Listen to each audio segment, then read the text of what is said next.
Hi hello welcome to our channel. నేను మీశ్రీ. ఈరోజు మనం చెప్పుకోబోయే కథ మిస్సెస్ అగస్త్య పార్ట్ 23. కథలోకి వెళ్లే ముందు వీడియోని లైక్ చేసి హైప్ చేయండి. నేను నవ్వుతూ పలకరించే లోపలే లాగిపెట్టి వక్కడిచ్చాడు. అంతే, బుర్ర గిర్రున తిరిగి వద్దన్నే కళ్ళల్లోంచి నీళ్లు వచ్చాయి నాకు. ఒక్క క్షణం ఆగకుండానైనా నన్ను గట్టిగా హత్తుకున్నాడు అగస్త్య. తన వింత ప్రవర్తనకి నా బుర్రకి ఎక్కలేదు. నన్ను హత్తుకోవడం కంటే నన్ను కొట్టిందే బాగా గుర్తుకొచ్చింది. అలాగే మౌనంగా ఉండిపోయాను.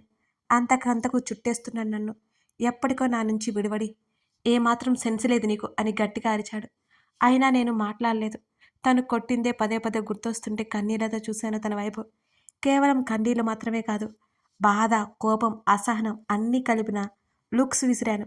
ఏయ్ తింగరి, నిన్నే అడుగుతున్నాను, పిచ్చిగా నీ పట్టలేదు కదా నీకు అని నా భుజం పట్టుకుని ఊపేశాడు. తన చేతులు విసిరి కొడుతూ, అంత కాని పని నేనేం చేశాను అడిగాను కోపంగా. నా రెక్క పట్టుకుని హాల్లోకి లాక్కొచ్చాడు. హాల్ అంతా గందరగోళంగా ఉంది. అలా ఎవరు చేశారో తెలియదు నాకు. ఏమైంది అన్నట్టుగా తన వైపు చూశానే కానీ మాట్లాడలేదు నేను. ఫోన్ నీ దగ్గర పెట్టుకోవాలి అని మినిమం సెన్స్ లేదా నీకు? ఊరికని ఊరు వచ్చావు. ఇక్కడ ఎలా ఉంటుందో ఏంటో తెలియదు. జాగ్రత్తగా ఉండాలి తెలీదా నీకు అని అరిచేస్తున్నాడు రాక్షసుడు. కళ్ళు మాత్రం ఎత్తి తన వైపు కోపంగా చూస్తూనే ఉన్నాను నేను. నా తల మీద ఒకటిచ్చాడు గట్టిగా. గట్టిగా తల రుద్దుకుని అరిచాను నొప్పితో. కొట్టు, ఇంకా కొట్టు, డాడీని వదిలి నీ దగ్గరికి వచ్చానని లోకవైపోయాను కదా, చంపే నన్ను అని ఏడుస్తూనే అరిచాను. దెబ్బలు పడతాయి అని చెయ్యెత్తాడు ఈసారి ఏకంగా. ఉలిక్కిపడి గట్టిగా కళ్ళు మూసుకున్నాను నేను. ఇందాక తను కొట్టిన దెబ్బకి దిమ్మ తిరిగి బొమ్మ కనిపించింది. మళ్ళీ ఇంకొక దెబ్బ అంటే కష్టం కదా. నాకు నన్నెవరైనా కొట్టినా తిట్టిన బేవస్తమైన కోపం వస్తుంది. నేను అసలు భరించలేను. వీడికి ఎన్ని పేర్లు పెట్టినా తక్కువే, శాడిస్ట్ ఫెలో. లెక్కలేని తిట్టుకున్నాను లోపలే. నాకు దెబ్బ పడలేదని అర్థమైన తర్వాత కళ్ళు తెరిచాను. ఆగిపోయాం, కొట్టు. ఇంతవరకు నా మీద ఎవరూ చేయి చేసుకోలేదు. పెళ్లి కాకుండానే నన్ను కొట్టేశావంటే ఇక పెళ్ళైతే ఇంకెంత కొడతావో. అసలు నేను ఇక్కడ ఒక క్షణం కూడా ఉండను. నువ్వు ఎంతో మంచివాడవని అనుకున్నాను. నేనంటే నీకు ఎంత ఇష్టమో అనుకున్నాను.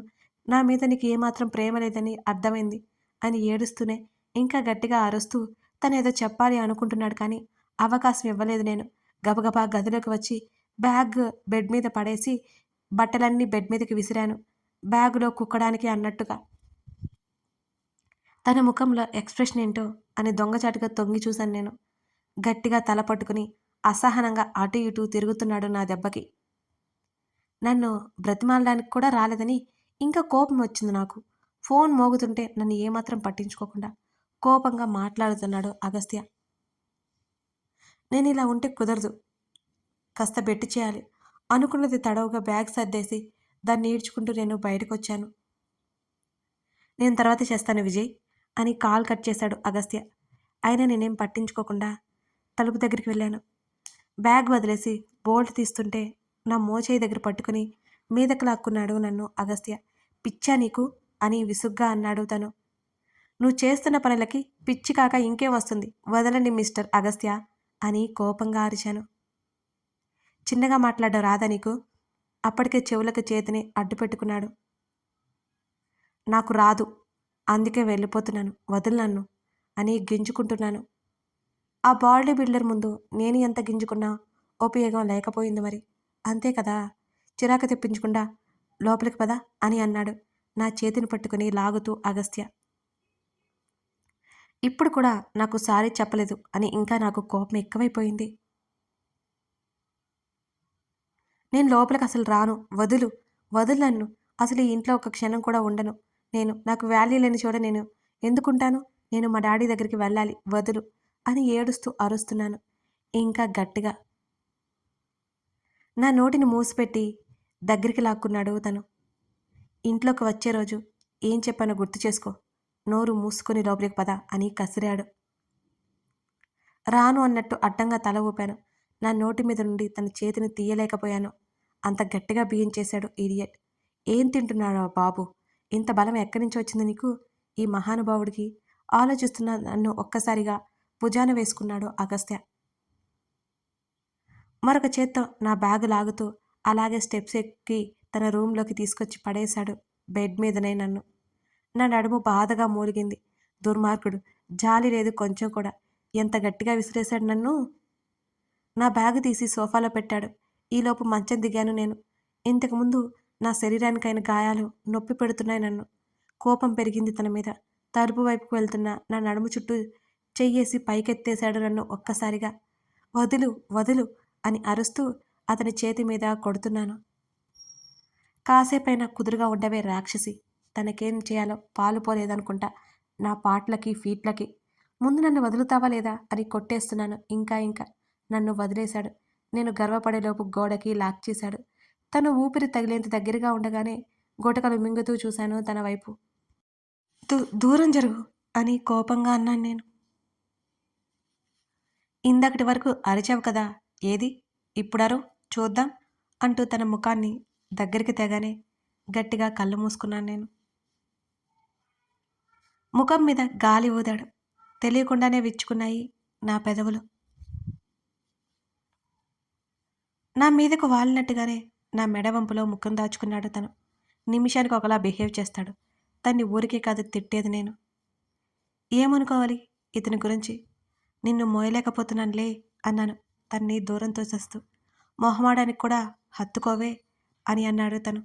నాకు చాలా కోపం వస్తుంది. ముందు నా నుంచి దూరం జరుగు అన్నాను నేను. వెంటనే దూరం జరిగి, నేను చెప్పేది వినవే రాక్షసి. నేను చెప్పింది విన్న తర్వాత నిన్ను కొట్టడంలో తప్పులేదని నువ్వే ఒప్పుకుంటావు అని నా చెంప మీద చేయి వేస్తూ చెప్పాడు అగస్త్య. నేను వినను నేను వినను నేను వినను వినను ముచ్చటగా 3 సార్లు చెప్పి చెవులు మూసుకున్నాను తను చెప్పేది వినకుండా. నా చేతులు తీసి 2 వెనక్కి మడిచాడు. విరిగిన చేతులయ్యో నొప్పి పుట్టేసరికి గట్టిగా కేకలు పెట్టాను. టక్కున చేతులు వదిలేశాడు నన్ను. నీకు చాలా పిచ్చి. నీ పిచ్చితో పక్కన వాళ్ళకి పిచ్చి పట్టిస్తావు అని ఉరిమి చూశాడు నా వైపు అగస్త్య. నీకు కూడా చాలా పొగరు బదులుగా అన్నాను నేను. కోపం పోయిందా అని అడిగాడు తను. లేదు లేదు, ఇంకా గట్టిగా అరుస్తూనే ఉన్నాను నేను. ఇప్పుడు నీ అరుపులు ఆపేయాలంటే నా దగ్గర ఒక ఐడియా ఉంది అంటూ చూపు నా పెదాల వైపుకి మళ్లించాడు అగస్త్య. టక్కున 2 చేతులు నా మూతి మీద అడ్డు పెట్టుకున్నాను. అప్పుడు నవ్వాడు. చూడు సారుగారు, మామూలుగా నవ్వలేదు, గట్టిగా నవ్వేశాడు. నన్ను కొట్టి నవ్వుతున్నాడు దొంగ మొహమోడు. మూతి తిప్పాను కావాలని. గుడ్ గుడ్, ఆ మాత్రం భయం ఉండాలి అన్నాడు. నువ్వు నన్ను కొట్టావు అని మళ్ళీ ఏడుపు మొహం పెట్టి గుర్తు చేశాను తనకి. ఈసారి తల పట్టుకున్నాడు తను. అబ్బా రాక్షసి, వినవేంటి నేను చెప్పేది, ముందిరారా అని అంటూ నా చెయ్యి పట్టుకొని తీసుకెళ్లాడు బెడ్ వైపుకి. నాతో మాట్లాడుకో అంటూ ఏడుస్తూ పడుకున్నాను నేను. తనేం చెప్తున్నా వినకుండా దిండులో ముఖం దాచుకున్నాను. ఒక్కసారి చెప్పేది వినవే అన్నాడు. నా తిక్కకి తిక్కలేచి పిచ్చిపట్టి. నిజానికి అప్పుడు నా కోపం పోయింది, కానీ కావాలని బెట్టి చేశా. నన్ను కొడతాడా? హక్కు చూపిస్తే నాకు ఇష్టం, అధికారం చూపిస్తే నాకు కోపం. లేచి కూర్చుని మోకాళ్ళు మడిచి, ఇంకోసారి నన్ను కొడతావా అని అడిగాను. లేదు, బుద్ధుంటే నీ మీద చేయి చేసుకోను అని చేతులెత్తి దండం పెట్టేశాడు నాకు. అలా ఉండాలి మరి, లేకపోతే నాతోనా ఆటలు? నన్నే కొడతాడా? కళ్ళు తుడుచుకుని బాసింపట్టలు వేసుకున్నాను. ఏదో చెప్పాలి అన్నావు కదా, ఇప్పుడు చెప్పు అన్నాను తన్నే చూస్తూ. కాలెందుకు లిఫ్ట్ చేయలేదు? మళ్ళీ కోపంగా చూశాడు నా వైపు. అసలేమనుకుంటున్నావు నువ్వు? నా కుంటి కాలు కుంటి చేయి చూసి కూడా నన్ను అలా ఎలా అంటావు అసలు? ఆ రూమ్లో ఫోన్ ఉండిపోయింది. బాడీ అంతా పెయిన్స్ వస్తుంటే వచ్చి టాబ్లెట్స్ వేసుకొని తెలియకుండానే నిద్రపోయాను. ఇందులో నా తప్పేముంది చెప్పు అని మళ్ళీ నా యాక్టింగ్ స్కిల్స్ బయటకు తీస్తూ ఏడుపు మొహం పెట్టుకున్నాను నేను. నిజానికి అబద్ధం చెప్పాల్సి వచ్చింది తనతో, లేకపోతే తాటి తీస్తాడు రాస్కెల్. నా చెంప మీద తన చెయ్యి చేరిపోయింది. కొట్టారు అనుకునేరు కాదు, మెల్లిగా అలా చెయ్యేశాడనమాట. నా నోటికి తాళం వేసి తన వైపే చూస్తున్నాను నేను. నాకు ఇక్కడ ఒక పెద్ద శత్రువు ఉన్నాడు. వాడు మన ఇంటి వైపుకి వస్తున్నాడన్న సమాచారం అందింది. నువ్వేమో కాల్ లిఫ్ట్ చేయడం లేదు.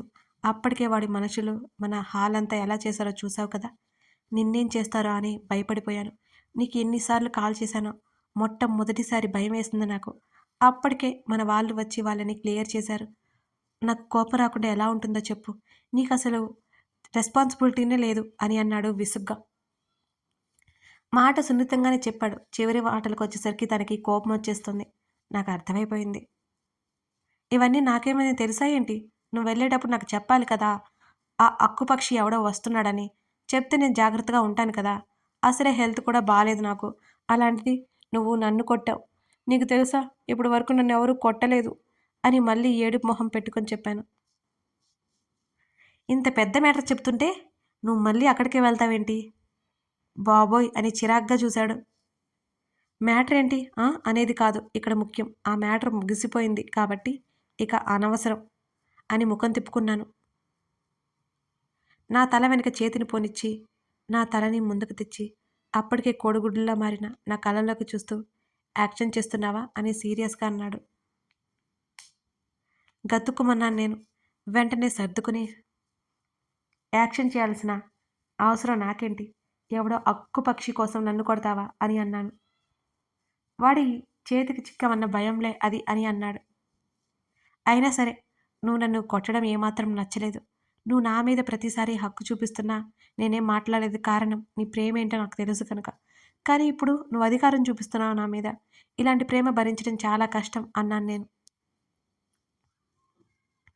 నా నుంచి తన చెయ్యి మెల్లిగా దూరమైంది. పూర్తిగా నా వైపుకు తిరిగి హత్తుకున్నాడు నన్ను.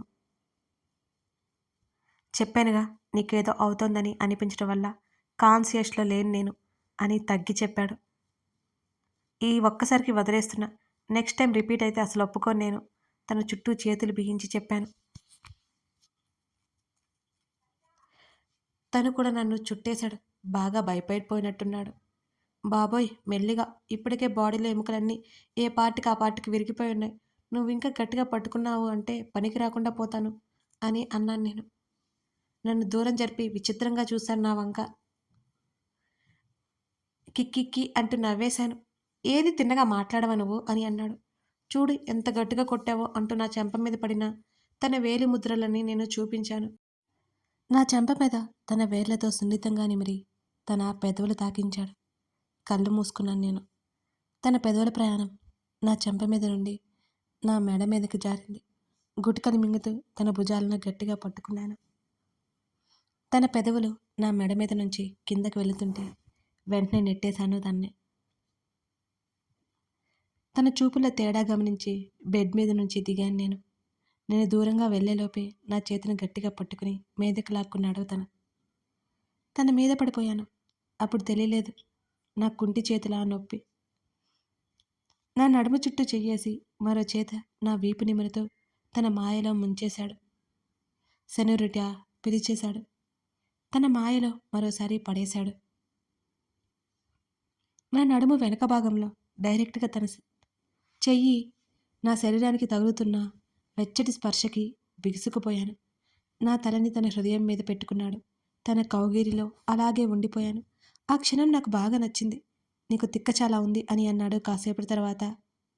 కోపం తారాస్థాయికి చేరగా చటుక్కున తల ఎత్తి తన గడ్డం మీద నా పంటిగాటు బహూకరించేశాను.